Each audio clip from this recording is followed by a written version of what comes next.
This podcast is not for the overly sensitive, the terminally optimistic, or anyone who thinks dating in your 50s is a whimsical romantic comedy. Listener discretion is advised.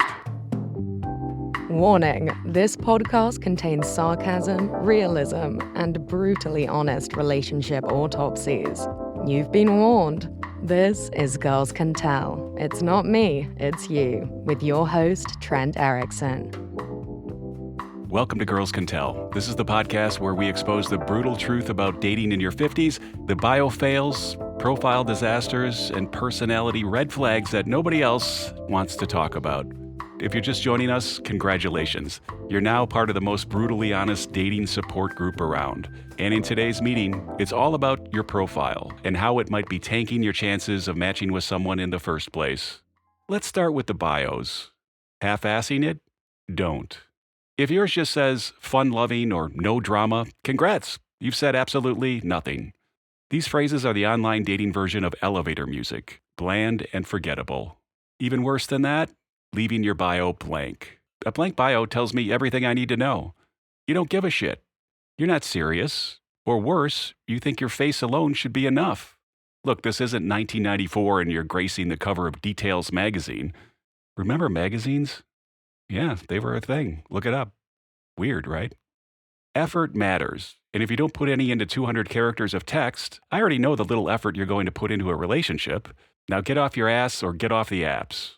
See what I did there? Feel free to take that and use it as your own at parties. Mirror in the bathroom. Let's talk profile photos again. If your mirror is all smudged, scratched, or there's a visible toilet in the background, you've created the visual equivalent of a major red flag, or at least it should be. Group shots? Great. I love a puzzle. Let me guess who you are. As I'm scrolling to the second photo. Oh, never mind. You're the one I didn't want it to be. Don't be in a photo with people far more attractive than you are. It's only going to cause disappointment when we get to the second and third photo and realize, it's not the one I thought it was, and swipe left. Why would you do that to yourself? Everybody knows you need to post a picture where you're the most attractive one, then it becomes a pleasant surprise. Filters that erase half your face. If I can't see your pores, I don't trust you. If you look like Diane Sawyer doing a 2020 interview from 1996, it's a definite pass. See, because you could barely see Diane Sawyer because of all the filters on the cameras. She looked like she was on a different planet than the person she was interviewing. Halloween costumes. You were never a sexy pirate. Stop trying to relive that night in 2006 when you looked like you've never had before or since. Plus, there's nothing sexy about a pirate. I mean, not one thing. The eye patch, the bad teeth, the odor, the filth. Oof. If your best photo looks like it was a still lifted from a security camera installed on the ceiling of a Chili's, it's time to learn what a tripod is. Smile like you mean it. Why do so many people look furious in their photos? Or sad? Or worse yet, dead inside? Smile, please. Not a serial killer smirk, not a fake selfie pout. A real smile. One that says, I'm emotionally stable enough to have fun and also not murder you.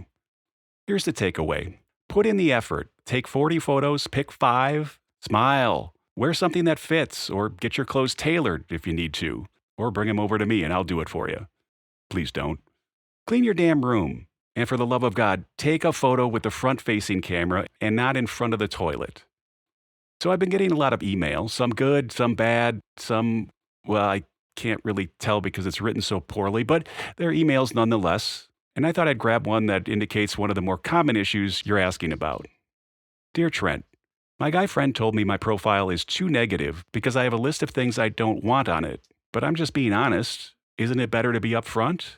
Deborah from Des Moines. No, Debs.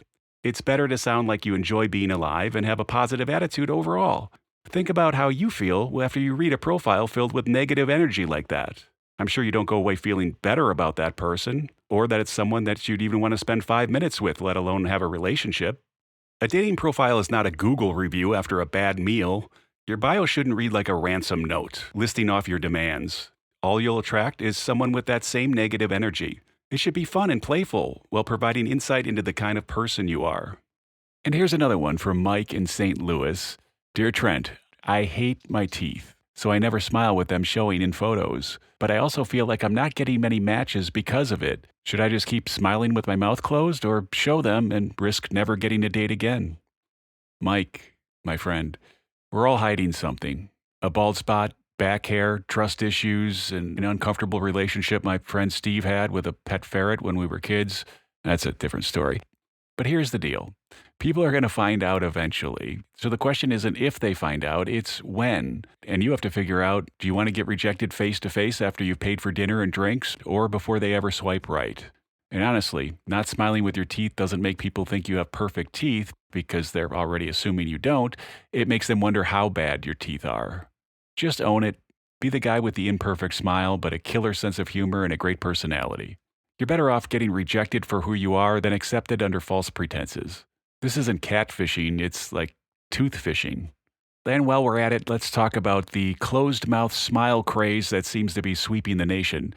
You know what I mean. Every picture in their profile has some tight-lipped grin like they're holding in a secret. And yeah, I get it. Maybe you don't love your teeth, maybe they're crooked, maybe you're British, who knows? But guess what? We're all flawed. And if you're hiding them now, when exactly do you plan on showing them? The first date? Third date? Wedding photos? I say show your teeth right off the bat and own it. No teeth in your pics is a bigger red flag than bad teeth. At least people know what they're working with. You're not fooling anyone with a closed mouth, mysterious smirk. You just look like you're lying with your mouth. Bottom line, your profile is either attracting the right people or repelling them, or attracting people you wouldn't ever want to date in the first place. Think about what you'd say if you met someone in person and they asked you to tell them a little bit more about you. Chances are you wouldn't list off a bunch of things you weren't looking for because it would make you look quite ugly in the other person's eyes if you did. It's not just about looks, it's about tone. It's about effort especially. And if you're still taking your main photo next to a urinal, you're not ready to date. You're ready for a reality show. And I don't mean one that's on NBC, I mean more like TLC. You've been listening to Girls Can Tell. It's not you, it's me with Trent Erickson. New episodes drop every Tuesday, available everywhere you get your podcasts. And feel free to email me any questions, concerns, compliments, or comments at girlscantellpodcast@gmail.com. Subscribe, share, tell a friend, and whatever you do it full ass. Because girls can tell, and it's definitely not me.